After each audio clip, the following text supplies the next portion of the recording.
Say recording. Great. Excellent. So good evening, everyone. Thank you for being here. Thank you for all of your surveying. Can't tell you how much I appreciate you all for doing this. I went through a stack of survey data sheets that was really impressive. It was probably 10 inches deep, and I could look at everybody's data and see how hard you're all working. Without our more regular check-ins, I sort of lose track a little bit, and it's been a, like I said, a bumpy year or two for me, but fresh start in many ways. So really just try to take this in and see this as a sort of turning a new leaf. Not to say that the other data isn't important and documented, but this new kind of version, I want you to really take in that it is going to be easier, less cumbersome. You don't have to fill out the paper sheets anymore unless you want to. You'll have a link that you will simply hit and you can fill it out when you're near internet, or you can just take a notebook and jot down just a few simple things. So we'll get into that after I sort of go over these reminders that really the sole purpose or the reason for this survey all started out with our California Academy of Sciences affiliation, in that we are doing an effort-based survey. And an effort-based survey means that we are doing something with regularity and consistency. So really that means the every 2 weeks. And I'm gonna try to just make it simplified and make sure that folks are able to get out to their beaches every 2 weeks. And if you're in a state park, we're going to target some dates. So those dates, it's part of the requirement from state parks. And that is that we target the 5 days surrounding the end of the month and the beginning of the month. So those last few days of the month and the first few days of the month, there's 5 days. I included weekends, I included weekdays. So it's basically Thursday, Friday, Saturday, Sunday, and Monday that encompass the end of a month or the beginning of a month, and then again in the middle of the month. If you have questions about that, we can go over it. If you're not surveying within a state park, you don't have to worry about that, but I'm still going to ask you to do every 2 weeks.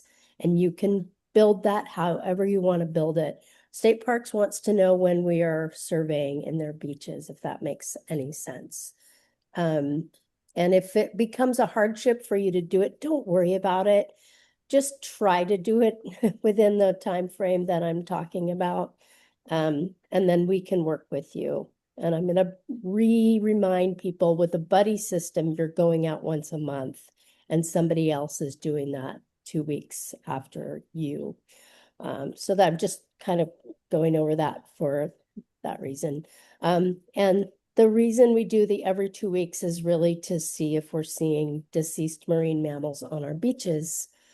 And then, of course, we are documenting the ebb and flow of beach cast bull kelp and picking up trash.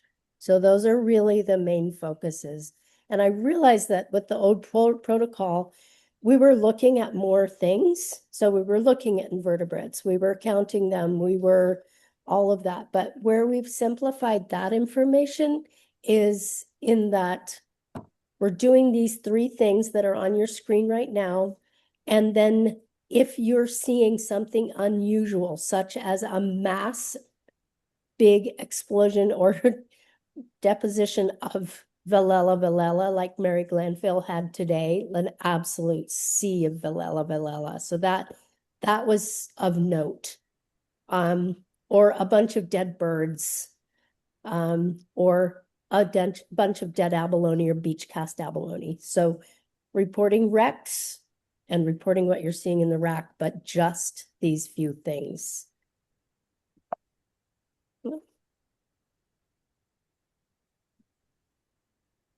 So what's new? an online data form. Hip, hip, hooray. I can't say enough how excited I am that we have this and how grateful I am to Misha for creating it. And these are just a couple screenshots, a sneak peek of what Misha will show you in a little while. Look at that tide at your survey. When you conducted your survey, what was the closest tide? So you'll just click, choose, and she has, this is a required question. It's super user friendly. And so, and we can still change things if things are not as user friendly as we want. But this effort-based survey was created to help gather and store information regarding the beach survey program.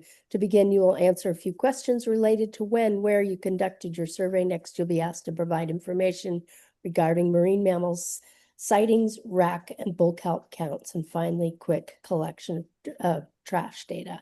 So that's the simplified version that I'm just too excited to introduce. This is a lot of bloody blue. I don't expect you to read it right now, and I am not going to read it out loud. However, what it is the Noyo Center for Marine Science Beach Survey Program Protocol version 2, April 2026. So it's a lot more straightforward and easier to read. And there will be a link to a PDF that I've created of this new protocol. Really, nothing's changed other than we've simplified it.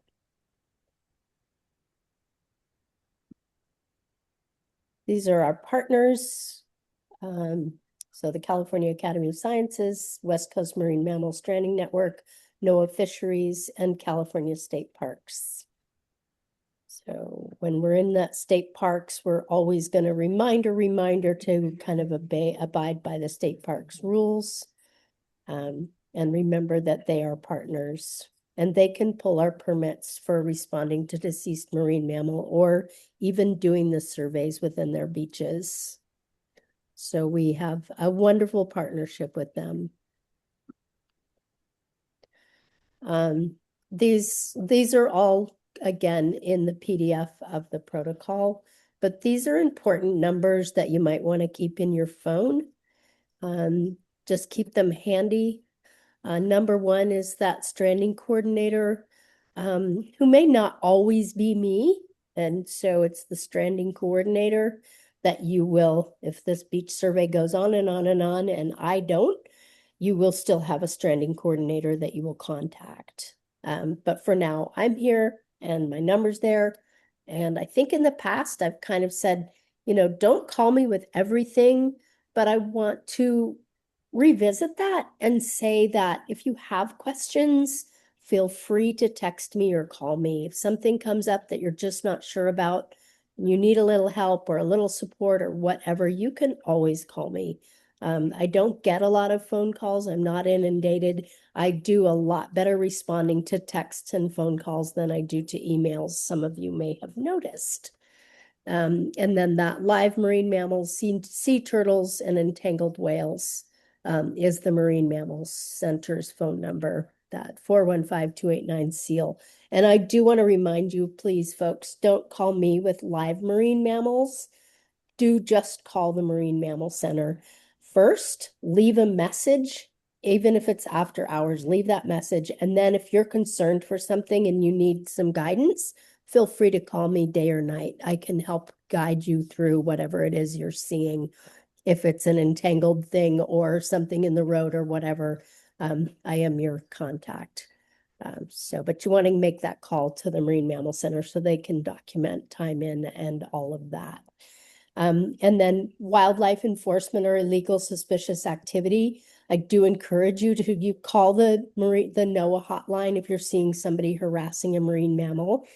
And then in California, there's that number. Poaching or polluting, I do encourage you again to call CalTIP. It is a message, but some of you may be seeing poaching of abalone or may see something going on that you're not comfortable with. Just call CalTIP. They do record those calls, document them, though they may not send a Department of Fish and Wildlife person out right away. Know that they are documenting those calls. And especially with abalone poaching, if we're seeing more and more of it and it gets reported, then they may be able to sort of support that whole anti-poaching enforcement. So it's always good to call those numbers. State Parks Dispatch is a 916 in Sacramento, but they will contact our local rangers. Also a really great resource. Oil spills. If you ever come across chunks of oil or an oiled bird, you're going to want to, or an oil spill, you're going to want to call 911. There is the number for the U.S. Coast Guard and California Coast Guard. And then the last one is oiled wildlife, and that would be OWCN at UC Davis. And there's that number there for you. So those are all really handy phone numbers to keep with you when you're out on the beach, so you know. And if you're in doubt, you don't have those numbers with you, you can call me and I can give you the numbers. So safety first, not safety second or third or fourth or fifth. Safety is always first. So when I text you on that GroupMe, I'm going to try to get everybody to get on the GroupMe app. For that reason, with the high surf advisory, I can do it. Or if you happen to read that there's a high surf advisory and I've missed it, go ahead and put that in the GroupMe. Feel free to share information in GroupMe. Last night, so that's because it's a tool that we can use for our safety. It's a tool that we can use to get somebody to cover for you, although it's better to, if you're just trying to text one person, go ahead and text that one person. If you really want something to go out to the whole group, try to keep the chatter to a minimum and just conduct, like last evening, I have to tell you all on the GroupMe, that was amazing because Kat called me from Fort Bragg, said she was seeing whales everywhere. I put it on the GroupMe. I was in Mendocino. I saw whales everywhere. People were seeing them in Albion. They were in Little River. They were in Big River. They were off Jug Handle. They were all the way up to 10 Mile, and they were from about a mile out all the way out to the horizon. So it was a phenomena. It was, I don't think I've ever seen anything like that before. Maybe once last time the ocean warmed up and there was this condensed cold water near shore that made the food really condensed, and a ton of whales. So really interesting to share that kind of information. And I love it when Jack Nolan is in Russian Gulch and says he's seen a couple whales or there's killer whales. So let's use it. Let's use that tool that way. If you're not on it, contact Wendy, get on it. I know some of you have had a really, really hard time getting on GroupMe, and I don't know why that is. You can like get rid of the app and re-download it and try again, but it's a great tool. It's about safety, it's about communication, and it's a very user-friendly app once you get it. I know Lois has had a really hard time, and Tony used to not be able to get on it, but it's a good one. And then, so if you ever feel unsafe due to a human or other danger, do not hesitate to call 911. That's what it's there for. If you get hurt or if you see somebody who is hurt or in need of help, don't hesitate to call 911. I was just in a CPR first aid course, and I was reminded that it is okay to call 911 if you are seeing something where you want help. That's what it's there for. Additionally, if you ever feel uneasy or concerned for your safety, or simply are not feeling up to conducting your survey on a given day, you can postpone. Don't worry about that tight little 5-day window. It's not worth it. Just skip your survey or get a fill-in or call me. I can always go out and check your beach for you. I'm usually out and about, so it's not a problem. But if you just start feeling weird at a beach, just give me a call. Let me know. Don't go if you're feeling uneasy, not feeling well, or any of those things. It's not worth pushing through. Zane just told me that he was out in a downpour, and I was like, dude, it's not worth it. You don't need to get all wet to do your survey unless you like to walk in the rain. And so what is a storm? This has been probably the most popular question within the years of doing this survey. So what is a storm? High winds, high surf, or a ton of rain. Those things are the things that will affect your beach and affect what washes up on it. A storm, by name of a storm, it could be something else for other situations, but for us and how it affects our beach survey, it's those things. So it kicks up these big kelp forests that were out in the Noyo Bay, and now they are tangled up and thrown up on the beach. And that was a high surf event that caused that to happen. Wind, as I wanted to switch this photo out and put Mary Glanville's, because the beach out near McCarricker was solidly blue and it looked to be about 6 inches deep. So that was the wind. When we were 25, 30 miles offshore on one of our Noyo pelagic trips it was real recently, like a week ago, there were Villela all the way out there. So 30 miles out to sea are these by with the wind sailors. Well, now they all got blown in with their little sails. So that's wind. It's going to blow stuff up onto the beach, little stuff. And then surf, high surf is going to tangle up kelps and tear them off of their holdfast. And then rain. So rain in this picture on the right, these are sea stars, and they are the ochre sea stars that were on the rocks offshore at Seaside Beach. And this was a really, really heartbreaking sight to see. But when we got that, I believe 10 Mile River got 6 inches of rain in that one massive downpour. Other places got like maybe 4. There's 6 inches of rain in a very short period of time on the 10 Mile River, took down trees, and it took down an absolute ton of dirt and silt. So it silted all those rocks that were in the tidal zone. At first, I thought it was a freshwater event and that there was so much fresh water affecting the salinity. But then later, we looked at other beaches and we didn't see the same thing there. So we're pretty sure that what happened just north of the mouth of the 10 Mile is that all those rocks got covered in silt. And so these sea stars, the ochre sea stars there, suffocated, got silted. Couldn't live through a silting situation. Also hard on them would be that change in salinity to almost pure freshwater. Really hard on our delicate intertidal zone. So that was a sea star wreck. There were hundreds of ochre sea stars all over, dead on the beach. Really sad. So wind obviously can also affect or blow in big things. Point being here, something as big as a fin whale that was 1.5 miles up on 10 Mile Beach. That fin whale the very next day was nowhere to be seen up there. It had moved 1.5 miles south. So had we not responded quickly, we might have missed that fin whale, something as big as a fin whale. So those wind events definitely do push things ashore, and things do move.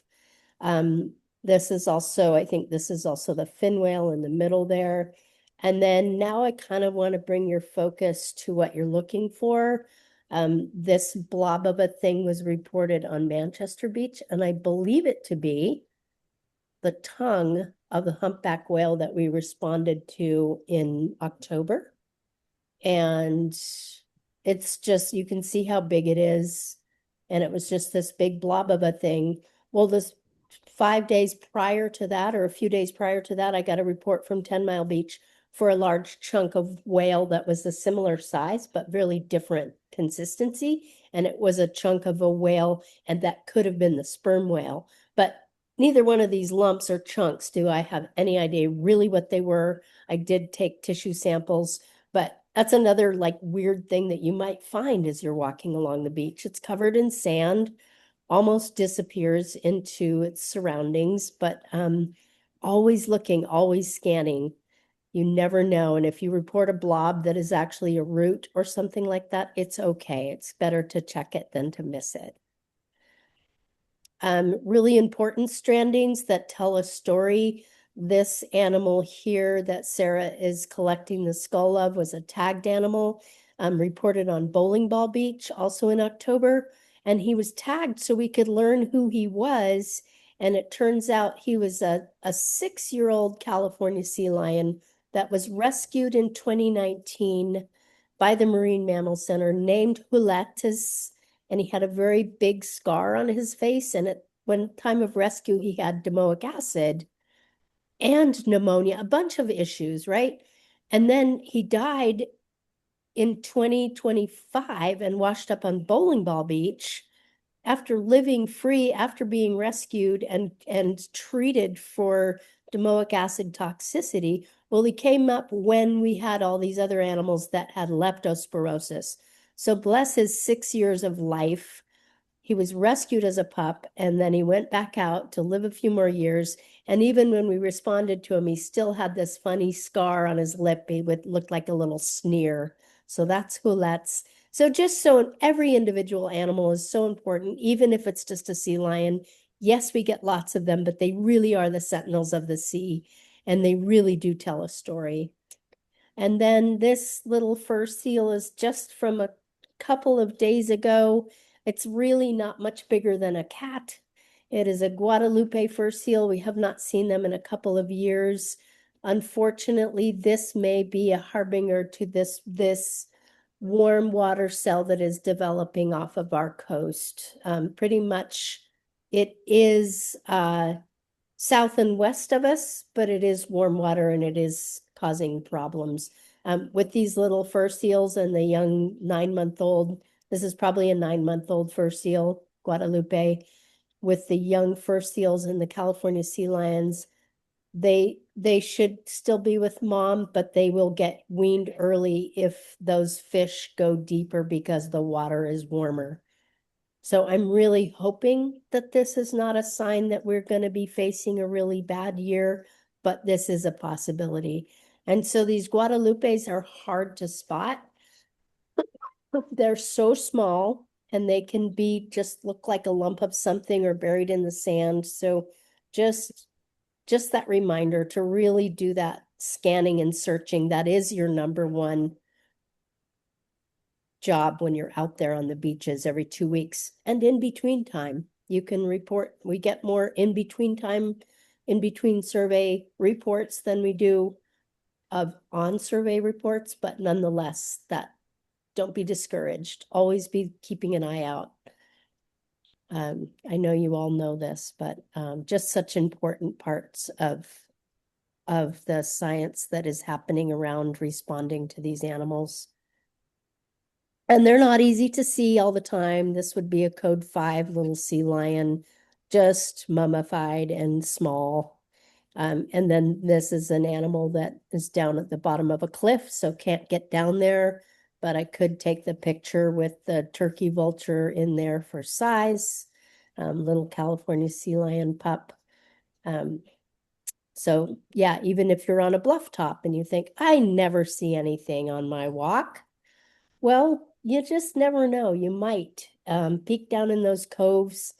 And that's why, like, I know Diane does the Mendocino headlands, and it's like, yeah, well, there's usually nothing there, but you never know. There has been, and there probably will be. So always important. And then, they can look, I think this might have, yeah, this is, they can look like, I don't know, that could look like a deer or who knows, a raccoon, who knows what. Sometimes they're pretty hard to see or to find. I know there was one at Van Dam that looked a lot like this. Back in the high rack, like where the wood part was. And it was one that I had responded to at Spring Ranch, and then it had gotten washed out, came around the corner. Somebody's got they're unmuted. If they can mute, please, thank you. And then this is kind of maybe more like what you think you might see is kind of a big, obvious animal, but oftentimes they're little scraps of things. And sometimes they're tucked into a big ball of kelp. Like there is a sea lion over here. Sometimes they'll be floating in the Noyo River. Sometimes they'll be floating down in the ocean off of the cliff or down in near a cove, floating, just floating by. And I can still, you can get that picture and then we can still make a report if you just snap that picture. And I think I took that one through my binoculars, but any photo is great. And speaking of photos, throw that, your foot in there or your measure tool or an abalone shell or, your foot works great. So just a reminder that you want to take those photos from as much as up from straight up and down, looking down, straight down on the thing so you can get that size. And photos, I love your photos. I really, really do. Again, still reporting giant kelp if you see it, but you might just want to put that in notes. And then this is a great picture of the reproductive spores that we will see probably later in the year. And that is really important. I do really, really want to have those reported. And all it takes is one to say, yes, I saw reproductive spores. And those photos, we're seeing a lot of lollipops right now. And there's a great picture of the lollipop being just a centimeter long. And you can see the centimeter bar next to it. The tiniest little lollipops are washing up right now all over. I've seen them at Van Dam and I've seen them all over the place. So welcome back, lollipops. Welcome back, spring. I think I talked about this earlier, planning for that every 2 weeks and trying to target the end or the beginning of each month and then the middle of the month. Picking a day when the tides are good. So an outgoing tide is ideal. So you don't run the risk of getting trapped anywhere. And then regularity and consistency in collecting data are crucial in generating complete baseline. So this is all, again, for those of you that might have joined late, this is in a written protocol that is all rewritten, super straightforward, and there will be a link to the PDF sent out to you shortly. These are some unusual things. So these barnacles are on a log that came from far away. These kind of barnacles do not live around here. They're more of a pelagic species. The mola mola, and there's some examples of using your foot as a measure tool. Without my foot in there, we would have no idea how big that mola mola was. And I know quite a few of you have gotten the dinner plate size mola mola. And then, of course, shoes are always on beaches. Shoes, socks. I think somebody finally reported that they didn't have any footwear on their survey, and that might have been Kate Bean. And that would be a first because she always has footwear. The trash and the trash haul, from big stuff to little stuff. Don't kill yourself trying to get something massive like this. If you can drag it up to higher ground, great. Then you can know that something's not going to get entangled in it and it's not going to wash out. And Kate Bean always does this incredible documentation. And I love those photos. And I swear we're going to have a photo show one day of everybody's trash hauls. I really enjoy looking at them. And thank you, beach surveyors. You're the best. This little elephant seal's appreciating that you got the trash out of the way. And this little snowy plover is appreciating that we do not do surveys within their beach areas. They are actually gathering and pair bonding and doing nest scrapes and all of that up on 10 Mile. I don't know if they've been seen at Virgin Creek for years, but we do give them a wide berth and just let them do what they're doing. So if you are out on 10 Mile for a lovely little walk, do it. Keep in the wet sand. Always, always keep in the wet sand if you're out there. And one last thing that I just want to say to you all, a reminder as I was rewriting the protocol, that you're not, you're by no means are you paid enough to go and tell people to put their dog on a leash or to stop doing what they're doing. people get offended easily. People are holding a lot of anger. So I just want you to stay safe and stay in that wonderful, positive way that you feel when you're walking on the beach. And don't feel like you have to go and tell other human beings what they need to do or not. If you can help it, just kind of keep to yourself. And if you need law enforcement, that's what they're there for, to support you. So we're going to do questions after Misha presents, and that will be right now. She will welcome Misha. Thank you, Sarah. Let me get my screen up. I think I can just hit stop share. There you are. I got it. Cool.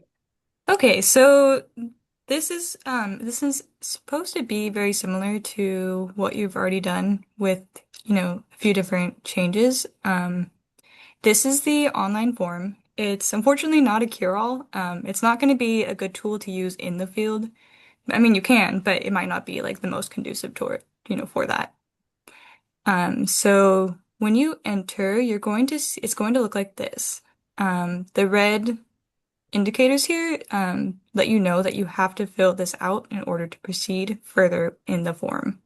I don't think we're seeing your, is anybody seeing Misha's? I am. Oh, great. Then it must be because of me, because sorry, let's see. Let me, hmm, interesting. I must have to stop. Activate Sorry, guys. speaker view. Oh, I'm in speaker view. I wonder how I'd get away from that. No, that's what I'm in too. I just was curious because sometimes people do gallery and you can't see. If you go to the top right, there should be a box with a few little boxes on top of it. The standard view works.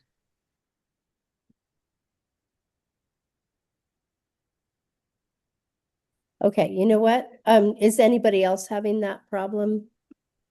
Probably just me, because I I always have think it, that. There it I is. think There it it is. might Got be it. because you're I got it. co-host. Thank you. Okay, Or so I'm gonna give a live demonstration of this form and explain some of the new features that you're not used to. So we're gonna start.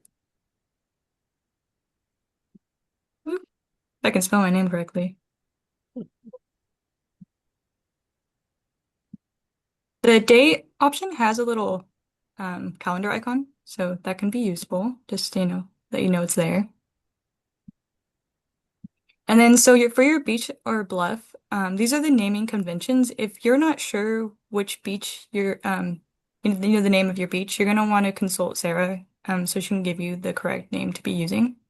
If you don't see that name here, also reach out because it might be that we need to add it in. It could be a new beach that's being surveyed or one that hasn't been surveyed in a long time, so it was removed. So I'm just gonna pretend I'm filling this out so you can see, follow along. This representation here is just to remind you that basically the difference between high, low, and low, or low, high, just because they're kind of confusing sometimes. Easy to get them backwards, at least for me. So you've got like a little visual diagram that lets what tide is what based on the zero line. Two.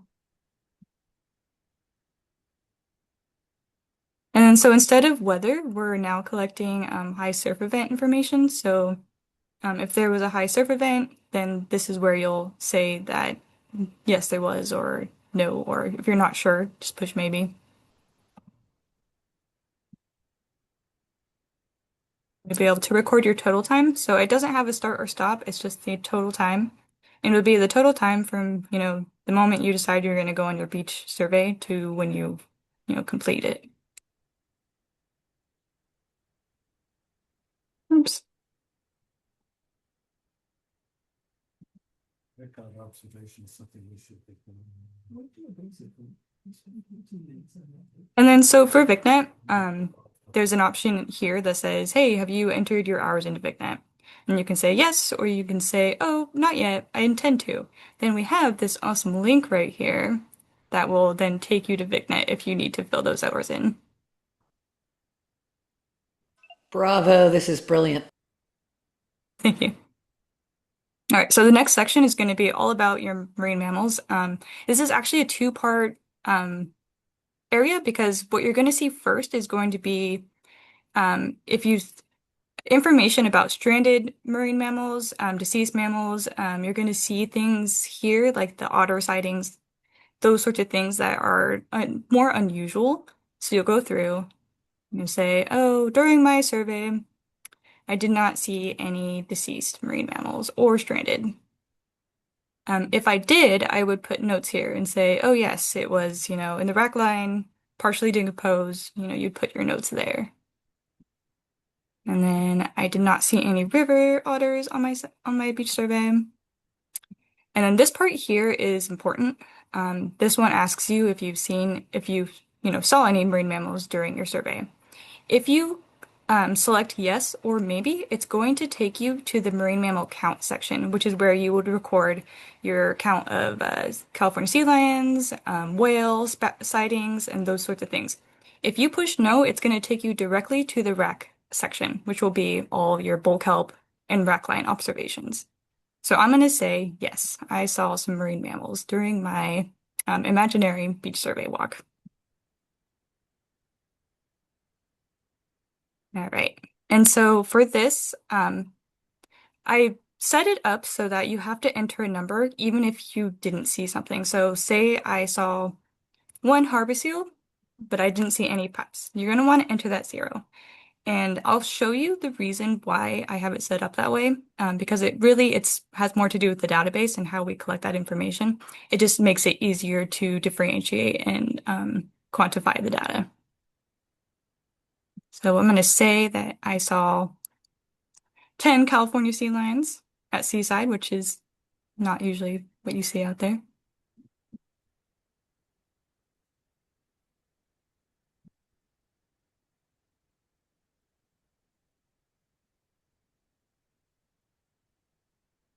All right, so this last section, this is going to be where you put all your notes. So if you have any physical descriptors you'd like to add or any information that is outside of your number realm, so if you're like, oh, I want to say that I think I saw this, but I'm not really sure, you can put things here.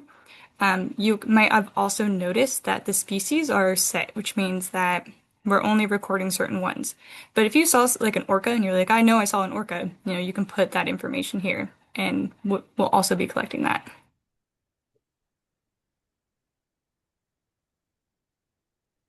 All right, so after you complete your marine mammal sections, you're going to get the wreckline observation section. And this is where you're going to be asked if you've seen a wreck. And the wreck is, as Sarah had mentioned, when you have, all of these organisms in the rack line that it's a high volume and it's very unusual, or, it's supposed to be very unusual. And then I'll say, oh, nope, I didn't see a wreck, or a wreck, sorry. But if I did see a wreck, then I would say, oh, yeah, it was sea stars. I saw tons of sea stars, or, all other observations related to that. And you will notice there is not a breakdown of invertebrate species anymore. But if you would like to, you can put in this note section that, outside of the wreck line, I saw, a bunch of ochre sea stars, or I saw, whatever. You can still record that information. It's just not, it's going to be collected differently. And we've got the bull kelp. This picture is going to be replaced just because, as Sarah pointed out, the juveniles, there are like dwarf-ish bull kelp that can be small but adult. So this isn't the best representation here of what a juvenile looks like. It's primarily going to be by the cyst area that you're going to measure to determine if it's a juvenile. And so this is going to make your counting a little bit easier, or maybe a lot easier. We're focusing on tiers. So tier 1 is going to be from 1 to 25 bull kelp. Tier 2 is going to be 26 to 100. And then tier 3 is going to be 101 plus. So this should make the counting a little bit easier because you can kind of group them and be like, oh, well, there's definitely like 10 here, definitely 10 there, and you know automatically that you're going to be, if you got 3 of those, you're going to be outside of tier 1. And it's going to be the same thing for the juveniles, where you can also record it in tiers. We decided to include knots. So if you see a knot during your survey, you can enter a number here, and it'll let us know if there are any knots during your survey. I need to put this in really quick because I haven't been doing that. Okay. And zeros are important in surveys, so put those zeros in wherever there's room for a zero. And Misha did Yeah. the graphics too, I just want to point out. Oh yeah. Yeah, those are my little handiworks there for the bulk help. There's like a little heart here, which I thought was kind of cute. And then this is for the spores. This is just kind of a reminder that, that you have your intact spores, but you also have your drop spores. So if you see either of these things, then you're going to want to, say yes or no. And we're going to say yes, I saw intact spores. And then here is where you can put your notes about bull kelp. I'm going to say that for the giant kelp, it might be better to put that in the rack and rec notes just because this note section down here is particularly for kelp.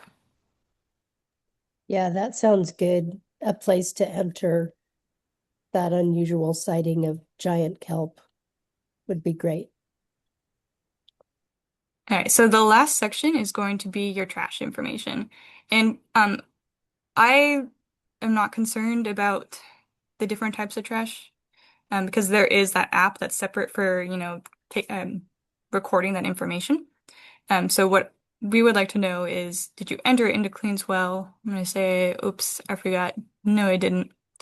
And then the weight of the trash. And the weight of the trash it's a fun um, number to collect because then at the end of the year we can say, oh yeah, there were like 500 pounds of trash collected off the shore. So it's something that gives us a number to work with, which can be fun to report to the public. And we'll say I collected 1 pound. So after you finish your survey, you're going to have the option to submit. You do also have the section to go back if you want to change anything or if there's something that you weren't sure that you entered. So then you'll push submit if you're ready. And that's it. But I want to show you also what it looks like on our end so you can get a better appreciation, I guess, for why this is such an important feature, not just because, it's lovely that it gives you this ability to plug these numbers in online, but it also gives us that automatic push into our database, which makes it so that we can collect that information very quickly. So someone who has admin access to the beach survey responses is going to be able to see this here. And this is going to be a very quick overview of graphs and data. So it gives, Noyo Center for Marine Science a really awesome quick overview of important information. But then there's also the data sheet where everything just automatically dumps into there. So then this information is readily available to the organization. All right, and I think that's it. I hope to hear some feedback just so we can continue to improve this. This is just the first draft of the form, but it is ready to go too, or ready to be shared out. I told you Misha was amazing. She is Yeah, really. one of our amazing interns and studying computer science and has been with us for quite a few years and has done just a phenomenal job with this, far and away beyond my abilities. And she's going to be, both of our interns are off to college in the fall, so appreciate them and love them up and support our intern program in any way you can. I can't say enough I can't appreciate her enough for doing what she's done. So thank you, Misha. And Thank you, yes, Sarah. we will there's things in the chat here, and Paul, you have your hand raised. Go right ahead. Yes, is there any possibility of like linking a photo, upload a photo when you're doing survey, when you take an important picture? Like if you use like a survey 123 on Azure product, that nice feature. It works on both the on and offline. I used to work as an engineer, and my job was doing smartphone, which I know a little more background than probably average surveyor. That if you need any guinea pig to test your phone, I'd be more than happy to do. Are you using the Google Doc or are you using the Microsoft phone? So I'm using Google just because it's, free. Yeah. Um, I don't know if there's a feature to upload documents using the form. If you know more information about that, I would definitely Yeah. like to hear it. Yeah, I'm not familiar with the Google Doc, but like survey, I used to use the Survey 123 Azure product, a GIS system, and you can do the both on and offline, and able to upload the picture. If you take a picture and just submit it with the form, that way everything is done. And a lot of conditional statement. If it answers yes, then you only, relevant questions asked rather than going, whether it's mandatory or not that way based on your response, it only asks necessary, I guess, relate or necessary questions only. That makes survey a lot easier to complete the form. It's just suggestion. I know it's a lot more work than probably what you are getting into. You did a Yeah. great job. That looks great. Yeah.